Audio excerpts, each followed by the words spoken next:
Hey everyone, so we're here in California. We made it. We're currently living with my grandparents in the Bay Area, part of San Francisco in California. This video is going to be part of a short series of videos kind of chronicling our escape from China. And that name, the Escaping China name of this series, is not meant as clickbait. We really felt like we were escaping from one country to another. There's just so much tension between these two countries, these two very headstrong nations, and we felt like we were really caught in the middle of a tug of war. And it was incredibly stressful, it was incredibly intense, and one of the most difficult things that we've ever had to do. Before I actually departed from China, which was just a few days ago now, on Saturday, June 18th, I was actually doing a lot of other videos, and I was trying to chronicle the whole process of getting things ready, getting the house ready, getting the cats ready, all these things that we had to do to get out of the country. However, on July 11th, I received this email. This comes from the U.S. Embassy in Beijing.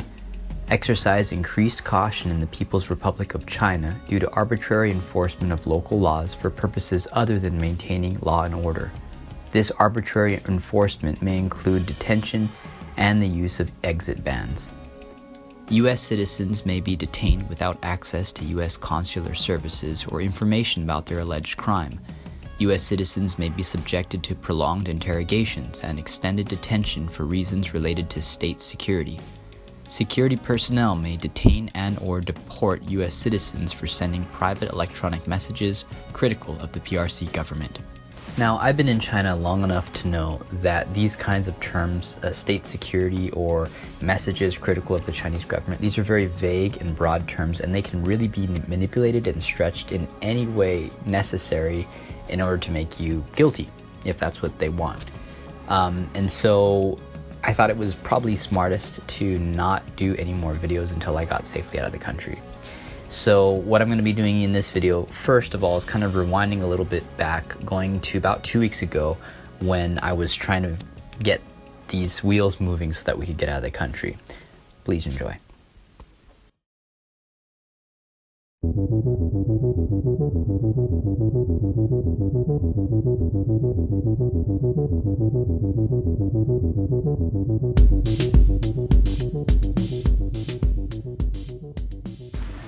Well, hello everyone. Whew. I feel like China's trying to get in its last hits before we leave. It has been crazy what has happened in just the last 5 hours. I'll try to explain a little bit of it as I walk home in this torrential downpour. Don't have an umbrella. So first off, this morning I went to the bank to deposit some money in my Chinese account. I want to have some money in my account here because I'm going back to the US, but I'm going to be getting paid by some classes here, and there's just things that I'm going to need to spend money for, so I wanted to have that ability. And they asked for all of my recent visa information, my passport information, all this stuff, and of course they discovered that I have a visa that's only good until the 19th of this month because my previous visa was canceled, and so that's the visa that I was given. And they said, well, according to a new law that was just passed this month, or they were just notified this month and is going to be passed next month, as soon as foreigners' visas expire, their bank accounts get locked, and there's no way to access that money. You can't use it online, you can't collect money, you can't do anything, so you're completely stuck. And so what they told me to do was, oh, just come back to China and then use your new visa, and then we'll get you registered. So I kindly and patiently explained that no, it's not possible to come back to China because China is not giving out visas to foreigners at all. And in fact, all of our visas were canceled. They didn't understand this. They tried to give me lots of suggestions. The people were very helpful. I don't want to complain about the people themselves. They were just doing their job. But that was one thing. There's been a ton of other things. I think I want to get out of the rain before I explain the rest of it, but my goodness, at this point, I really just want to get on that plane. This has just been exhausting. I feel like honestly I'm gonna get on that plane and I am just going to break down into an emotional wreck and be crying. But I gotta focus. I really have to focus all of my energies on getting all these things done and getting on that plane. But let me get home and get in some dry clothes and we'll finish the story time.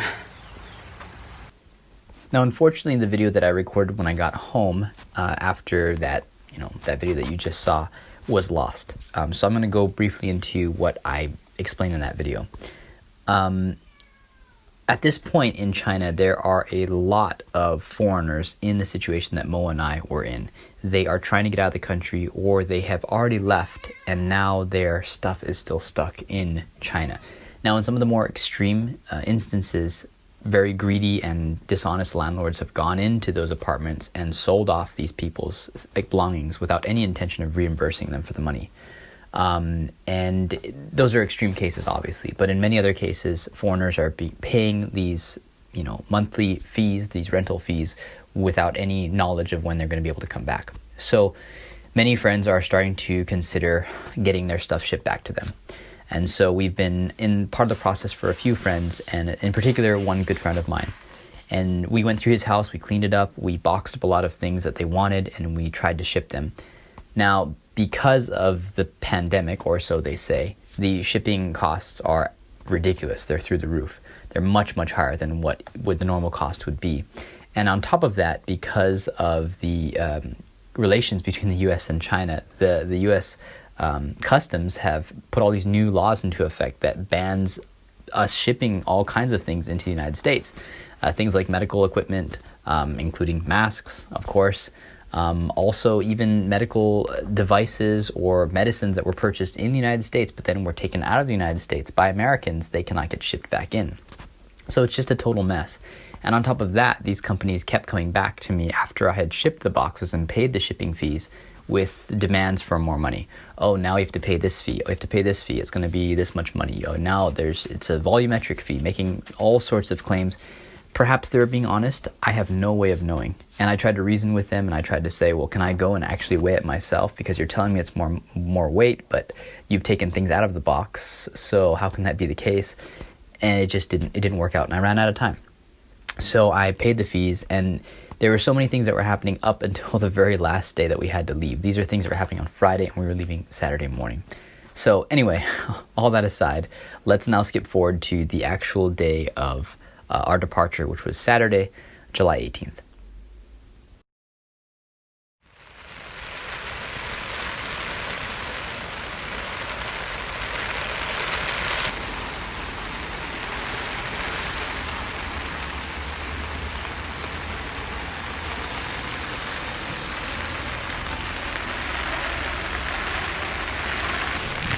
Alright, so today is the big day, and unfortunately, as you can see, it's raining.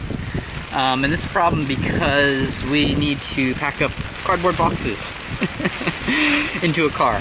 So I'm going now to the office that runs our neighborhood to make sure that the car can enter, because this has been an issue recently. We've had friends come and buy things from our house and they won't let the cars come in, so we have to carry everything outside the gate. So it takes a lot of time. So hopefully this will work out. Let's try.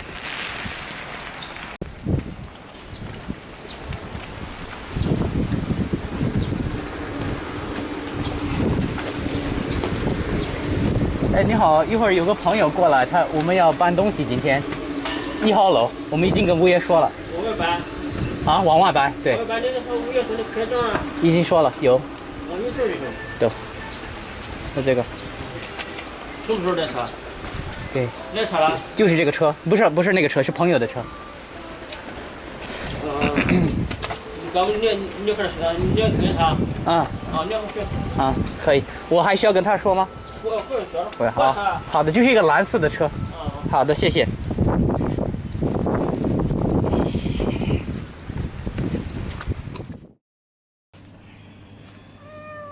Ready? Ready to go? Let's go.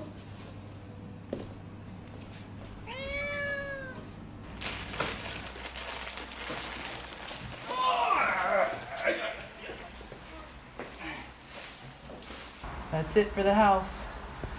We're ready to go. Bye-bye, house. Bye-bye, house.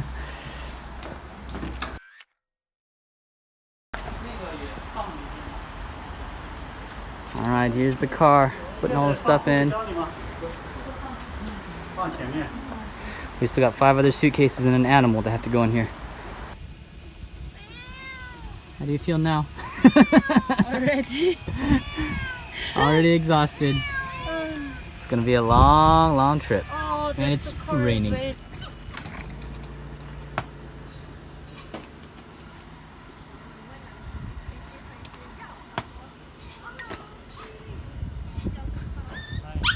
Hey Jack, it's okay. It's okay. Yeah, it's okay. Fine.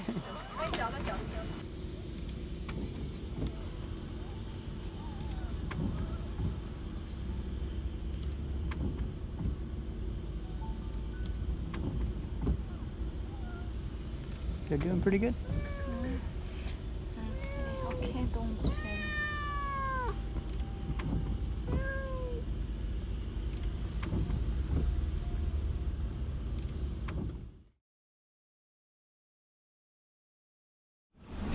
So it's 4 o'clock in the afternoon. We've been driving for about 4 hours and everyone's pretty calm. Cats are here. They're doing pretty good. Here's Mel right here. I don't know if you can see her, but they're calm. They're okay. The first hour was really, really rough. They were crying and whining and the dog was very anxious. Now they've kind of calmed down. So it's a rainy day, we're taking it slow, but we're making good time. We're about a third of the way there. So yeah, hopefully we'll get there without any big events.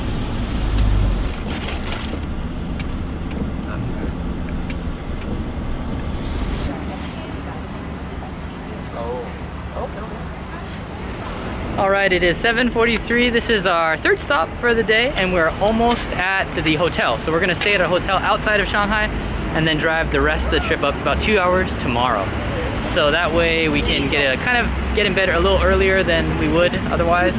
And our driver doesn't have to be so exhausted. It's only one person driving, a good friend of ours. So. But yeah, this is a Chinese stop. Pretty much the same, right? I mean, you got your gas station, you've got your truckers over here, you've got rest stop, bathrooms, all that kind of stuff. Hey Jack, you're doing so good. Yeah. Are you shooing mosquitoes or exercising? Yeah, just mosquito. Mosquito? Go away. Lots of mosquitoes. So something probably important to note here at this point is that we were driving from Shandong province, which is toward the northeastern part of China, going all the way down to Shanghai. It's a very long drive under pleasant circumstances, and with rain and traffic and accidents on the highway, it's a much longer drive. So we needed to find a hotel to stay that night. We needed to find a hotel on Saturday night. Well, we started making phone calls, thinking that this would be a 5-minute task, and it ended up being a 2 to 3 hour task because we could not find any hotels that would take foreigners. All of them had changed their policies. They would not let us through the doors. They said no matter what, we couldn't stay there. We explained that no, we have been in China since the pandemic started. We do not have this virus. We haven't left the country, and that still wasn't good enough.